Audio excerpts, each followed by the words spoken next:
Gallipoli. Now I'm sure a lot of you will be worried about this for your GCSE exams and think, oh, I'd rather this didn't come up.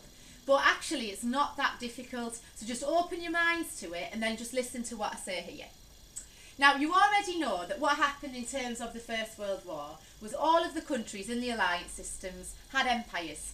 So if we bring in people like Australians and New Zealand troops and Canadian troops and Indian troops, then obviously Austria-Hungary would try to bring in somebody that they had alliances with. So what happened is Austria-Hungary brought in Turkey. So Gallipoli is in Turkey. And the whole thing of this is that it was going to open up another front in the fighting. So that would mean that it wasn't just all on the Western Front, and it would make all of the alliance systems a little bit more overstretched in terms of trying to obviously win the war. So the whole thing that happened at Gallipoli here is Churchill, the person who becomes Prime Minister in World War II, he was in charge of our navy at that point.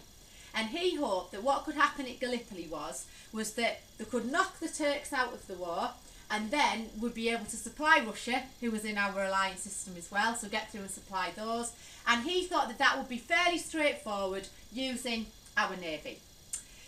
Now unfortunately it doesn't work out quite as sort of straightforward, if you like, as he planned. So it starts in March 1915 and it doesn't even last a year. It lasts about 10 months, the Gallipoli campaign. And then you can forget about Gallipoli in the war because nothing else happens in terms of that. So Turkey started to dig their trenches in on higher ground. So the problem is we're going to have to fight them in their homeland. So they're going to know it much better than any of our troops would know about it.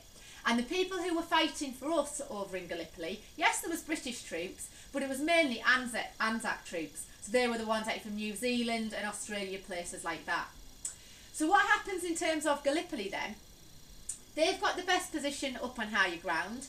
So when our naval ships come in to try and get up on the beaches, we're attacked, and we find it very, very difficult to try and manage to get up onto the beaches from there.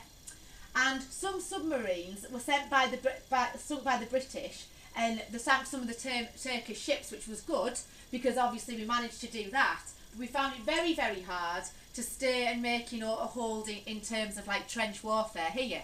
So eventually when we got some of them on here, we were on much, much lower ground. So we were having to run up at them, we were having to shoot up at them. It was so much easier for them. They had the better position, which was a major, major problem. And then the weather really comes into play here. In the winter, it's absolutely freezing. So people are suffering from frostbite, and obviously you can't fight your best if that's what's going on and that's what's happening. And also in the summer, it was so hot that what ended up happening is when the people had died in the trenches, it was stinking, it was horrible, there was loads of disease, people were retching, they were being sick with the smell. So the corpses were just rotting away in this really hot heat. And although you'd expect, Australian, New Zealand troops and things to be ready for this, well, yes, okay, yeah, they came from hot countries, but this was Turkey's own climate, so they knew it better than anybody else.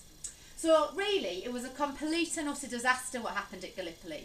And the only successful thing about it is actually we did a really organised retreat. So we decided we'd have to retreat in the January of 1916 because we just weren't getting anywhere.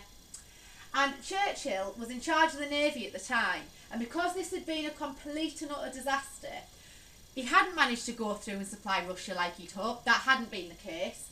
And he had to make a humiliating withdrawal. Now, it was an organised withdrawal, so that was like, at least we saved face in terms of that. But it was humiliating when we'd said, oh, we're easily going to be able to take Turkey out of the war and be able to supply Russia. That's not what happened.